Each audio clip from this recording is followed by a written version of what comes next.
Hello दोस्तों, कैसे हैं? आई होप आप सब ठीक होंगे। तो दोस्तों, जब से आईपीएल की ऑक्शन हुई है तब से रोज़ एक ना एक विवाद सामने आ रहा है। विवाद क्या, लोग अपने कमेंट्स दे रहे हैं कि इतने महंगे खिलाड़ी क्यों बिके हैं आखिरकार। अरे भाई, टीम के पास पैसा है, उन्होंने लगा दिया, उनको प्लेयर चाहिए था। उनके, मुझे लगता है उनके स्कीम ऑफ प्लान्स में होगा, है ना, कि हम इस प्लेयर के साथ क्या कर सकते हैं, ये हमें कितना कंट्रीब्यूट कर सकता है। तो उस बेस पे उन्होंने प्लेयर को ले लिया। मुझे लगता है इस पे ज़्यादा हल्ला नहीं होना चाहिए। टीम की मर्जी है, किसी को 100 करोड़ ही दे दे चाहे। हालांकि इनका बजट ही 100 करोड़ होता है, बट अब टीम की मर्जी है दोस्तों। चाहे वो किसी को 50 करोड़ में अगर खरीदना चाहे वो खरीद सकते हैं। बाकी जो 50 करोड़ बचे हैं, जैसे 100 करोड़ टीम के पास होता है, तो 50 करोड़ में अगर किसी प्लेयर को खरीदते हैं वो मैनेज कर लेंगे अपने आप कि 50 करोड़ में हम बाकी प्लेयरों को कैसे ले सकते हैं। तो ये अपनी मर्जी है टीम की। मुझे लगता है इस पर ज़्यादा इशू नहीं होना चाहिए। और मुझे लगता है कि फ्यूचर में जिस तरह से आईपीएल का अर्निंग हो रही है ना, तो मुझे लगता है ये जो पर्स है, पर्स जैसे इनके पास एक अमाउंट होता है 100 करोड़, तो ये पर्स मुझे लगता है कि आज नहीं तो कल ये बढ़ेगा। ये 150 करोड़ भी हो सकता है, 200 करोड़ भी हो सकता है। फिर आप इमेजिन कीजिए प्लेयर्स की बोली कहाँ तक जा सकती है। ये तो देखिए, कुछ प्लेयर्स जो हैं जो अपनी टीम के लिए लॉयल्टी रखते हैं, जैसे विराट कोहली हैं, रोहित शर्मा हैं, तो इनको मैनेजमेंट बोल देती है, जो इनकी फ्रेंचाइजीज हैं, कि यार अब 17 करोड़ आपको, 15 करोड़ 17 करोड़ दे रहे हैं, या कुछ एड्स में कुछ बेनिफिट दे रहे हैं, तो आप इतने में हमारे पास रह लीजिए। तब ये फिर वहाँ रुक जाते हैं। अगर ये भी आईपीएल, ये प्लेयर्स भी अगर ऑक्शन में आ जाते हैं, तो आप सोच सकते हैं कि कहाँ तक बोली लग सकती है। तो ये देखिए, मर्जी होती है ना। टीम की मर्जी है वो किसे लेना चाहती है, किसे नहीं लेना चाहती है। तो इस पर ज़्यादा इशू नहीं होना चाहिए। बट इतना ज़रूर कहूँगा कि अगर हम अपने जो हमारे डोमेस्टिक प्लेयर्स हैं जो बहुत अच्छा परफॉर्म करते हैं पूरे साल तीनों फॉर्मेट में, चाहे T20 हो, सैयद मुश्ताक अली हो, चाहे विजय हज़ारे हो वनडे, या फिर रणजी ट्रॉफी जो डेज़ होती है हमारी 4 डेज़, है ना, उसमें अगर कोई प्लेयर अच्छा परफॉर्म करता है तो मुझे लगता है उसका उसको मिलना चाहिए। जैसे बेस प्राइस 20 लाख है, या तो इस आप बेस प्राइस को बढ़ा दीजिए, उसको आप 50 लाख करिए, है ना, ताकि प्लेयर अगर बेस प्राइस में बिकता है तो उसको ज़्यादा कोई इशू ना हो। इशू तो खैर वैसे भी नहीं होता है। मैं आपको वैसे बता दूं कि डोमेस्टिक में बहुत अच्छा पैसा मिलता है। एक दिन मैं आपको इस पर बताऊंगा कि इंटरनेशनल प्लेयर्स को पर मैच कितने पैसे मिलते हैं, या फिर जो डोमेस्टिक है हमारी T20 वनडे, विजय, रणजी ट्रॉफी, इसमें प्लेयर्स को पर मैच कितना मिलता है, उस पर मैं एक वीडियो अलग से आपके नॉलेज के लिए बना के ले आऊँगा। ठीक है, लेकिन उसमें भी अच्छी खासी अर्निंग हो जाती है प्लेयर्स की। तो मुझे लगता है कि पैसा का कोई बड़ा इशू नहीं है। लेकिन जब इतने बड़े प्लेटफॉर्म में आप प्लेयर को खिला रहे हो, किसी को आप 24 करोड़ 25 करोड़ दे रहे हो, तो इनका भी थोड़ा सा प्राइस बढ़ा देना चाहिए। तो हमारे प्लेयर्स भी और ज़्यादा मेहनत करेंगे और अच्छे प्लेयर्स निकल के आएंगे। जैसे हमारे पहाड़ी क्षेत्र हैं इस बार, हिमाचल के दोस्तों प्लेयर्स है ही नहीं इस बार। आईपीएल ऑक्शन में 7 प्लेयर थे, उसमें से एक भी नहीं लिया है। 2 प्लेयर जो हैं, एक ऋषि धवन है, वो तो रिटेन किए थे किंग्स 11 पंजाब ने, पंजाब किंग्स जो अब है वो उन्होंने रिटेन कर लिए थे। और एक मयंक डागर है। मयंक डागर मेरे ख्याल वो यहाँ बेसिकली हिमाचल से नहीं है, वो दिल्ली का है। वो खेलता खैर शिमला से ही है ना। जो डिस्ट्रिक्ट वगैरह है वो शिमला से खेलता है। तो अगर देखा जाए तो हमारा एक ही प्लेयर, मतलब चलिए हम तो भेदभाव नहीं कर रहे हैं किसी के साथ, अच्छी बात है, वो हिमाचल को अपनी मेहनत हिमाचल के लिए कर रहे हैं, वो इशू नहीं है। बट हम कह रहे हैं कि जो बेसिकली जो प्रॉपर एक प्लेयर है हिमाचल का वो ऋषि धवन है, बाकी प्लेयर्स तो है नहीं। और मेरे ख्याल उत्तराखंड का भी एक ही प्लेयर है। और J&K के काफ़ी प्लेयर हैं दोस्तों, जैसे समद है ना, समद है। एक प्लेयर अभी एक और ख़रीदा है उन्होंने, 2-3 प्लेयर उनके पहले से ही हैं। तो हिमाचल को थोड़ा देखना चाहिए, इसमें थोड़ी और मेहनत करनी चाहिए। खैर, तो दोस्तों आज की कुछ न्यूज़ है मैं आप लोगों के बीच में लेके आया हूँ कि आज के दिन या फिर 1-2 दिन से क्या खबर चली है।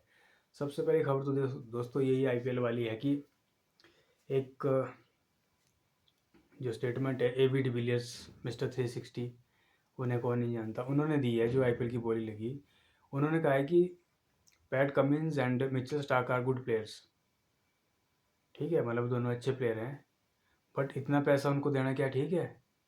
But really at this price. तो कहीं ना कहीं उन्होंने भी हैरानी दिखाई। उन्होंने कहा कि प्लेयर तो देखिए अच्छे हैं दोनों, नो डाउट, लेकिन क्या इतना पैसा वो डिजर्व करते हैं? मैं ये बात क्यों कह रहा हूँ दोस्तों, पिछली बार मुंबई, पिछले यार उससे पिछले साल मुंबई इंडियंस का एक प्लेयर था जोफ्रा आर्चर, बेसिकली वो वेस्ट इंडीज़ का है पर इंग्लैंड से वो खेलता था, इंग्लैंड ने उसको ले लिया था। उसको टीम में लेने के लिए इंग्लैंड ने कुछ रूल्स एंड रेगुलेशंस भी चेंज कर दिए थे अपने देश के, कि भाई इस प्लेयर को हमने टीम में लेना है। तो उसको आईपीएल में मुंबई इंडियंस ने खरीदा, पता नहीं बहुत अच्छे अमाउंट में, 18-19 करोड़ में उसको खरीदा था या 20 करोड़, मुझे नहीं पता। बट वो प्लेयर दोस्तों खेला ही नहीं, उसने कहा मैं तो इंजर्ड हूँ, हालांकि उसने पहले ही बता दिया था। बट मुंबई इंडियंस ने कहा कोई बात नहीं, आप इंजर्ड हो, इस बार नहीं तो अगली साल आप आ जाना, जो मेगा ऑप्शन हुआ था। बट वो साल भी वो फिट नहीं हुआ, तो आपने देखा ही परफॉर्मेंस, पिछली बार उसकी हालत ख़राब है, इस बार मुंबई खाला आईपीएल की किसी भी टीम में नहीं है। तो कहीं ना कहीं जितने भी ये बड़े प्लेयर्स हैं इनका यही कहना है कि क्या ये 100% सारे मैचेस खेलेंगे। क्या आईपीएल के बीच में अगर इनका कोई टूर्नामेंट आ जाता है, मान लीजिए एशेज़ होता, तो इतने पैसे में आपने खरीदा है, तो क्या ये आईपीएल छोड़ के एशेज़ खेलने जाते? मुझे नहीं लगता ये नहीं जाते दोस्तों। तो इन चीज़ों को ध्यान में रखते हुए डिसीज़न लेना चाहिए। खैर ये टीम की मर्ज़ी है ये।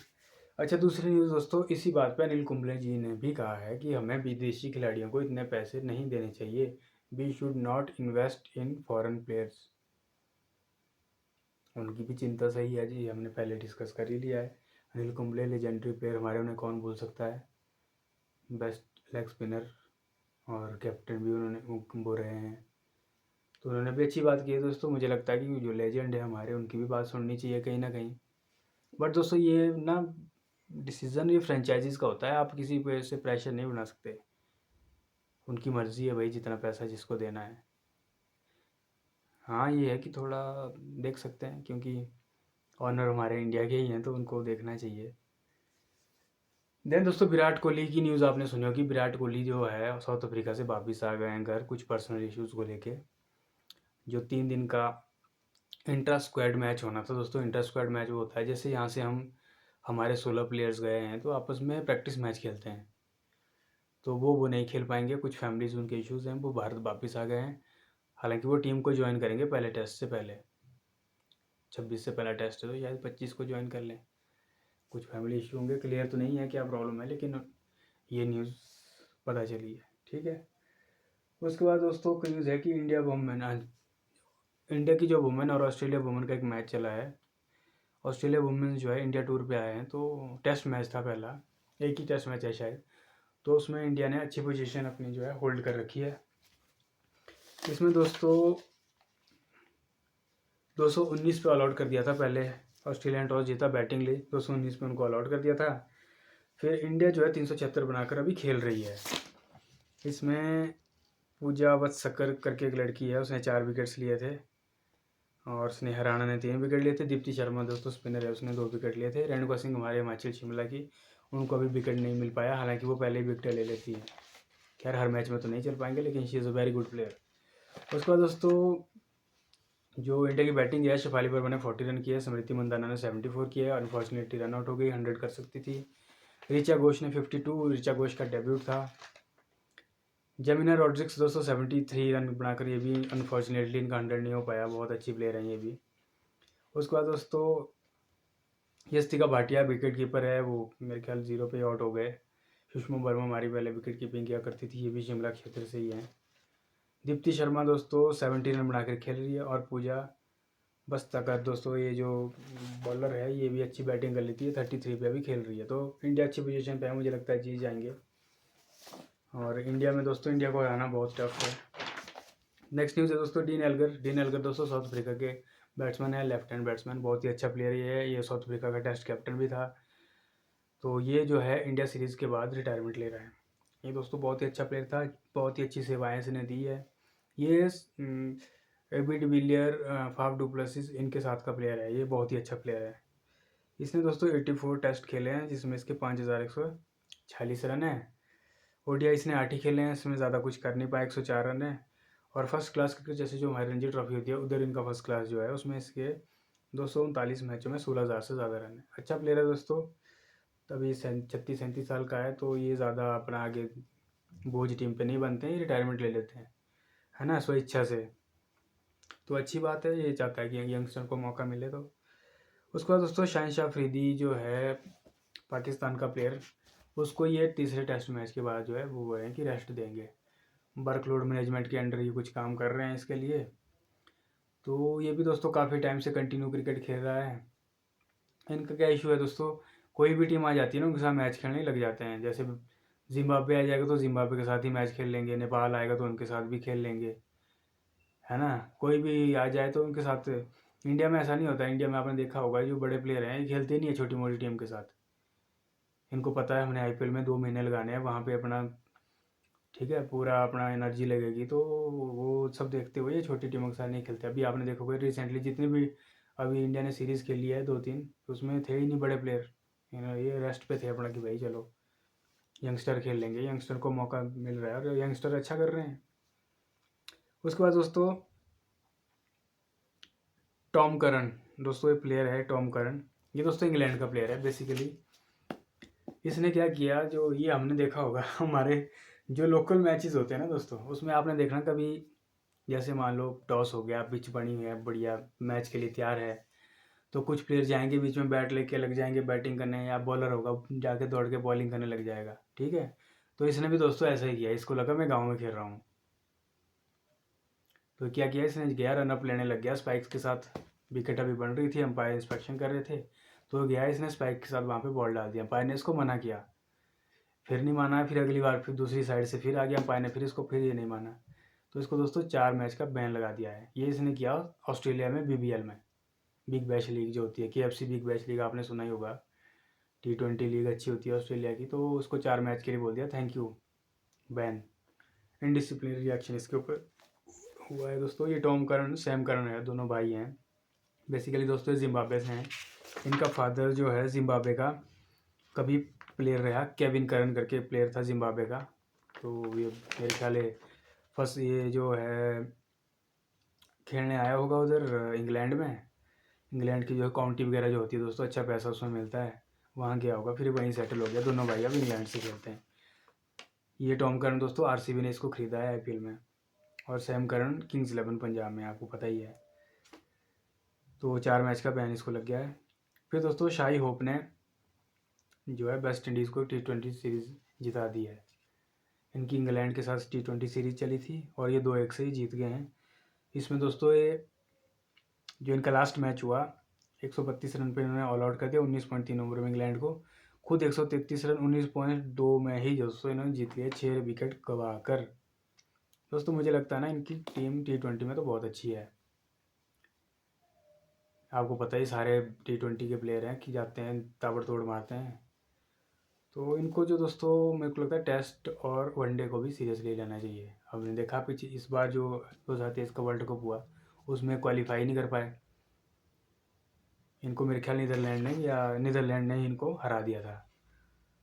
तो इनका दोस्तों एक बोर्ड के साथ इशू रहता है हमेशा। इनको बोर्ड जो है उसमें कहते हैं कि करप्शन है, वो इनको मैनेज नहीं कर पाता अच्छे से। इनको जो है 2-2 3-3 साल फीस ही नहीं देती, तो ये भी सच्चे हैं, बाहर ही खेलते हैं। इस पर भी मैं दोस्तों एक वीडियो आपको अलग से बनाऊंगा कि ये जो हमारी क्रिकेट बीसीसीआई भी है, ये भी इंडिपेंडेंट बॉडी है, ये भी सरकार के अंडर नहीं है। और जो मेरे ख्याल इनकी जिम्बाब्वे की, माफ़ कीजिएगा, वेस्ट इंडीज़ की इसमें सरकार का बहुत दखलंदाजी रहती है, तो उसमें फिर प्रॉब्लम रहती है। आईसीसी कहती है भैया आप इंडिपेंडेंट बॉडी बनी है। इस पर मैं आपको अलग से वीडियो बनाऊंगा कि ये अच्छा क्यों है कि गवर्नमेंट के अंडर नहीं है। ये अलग से कभी बात करेंगे।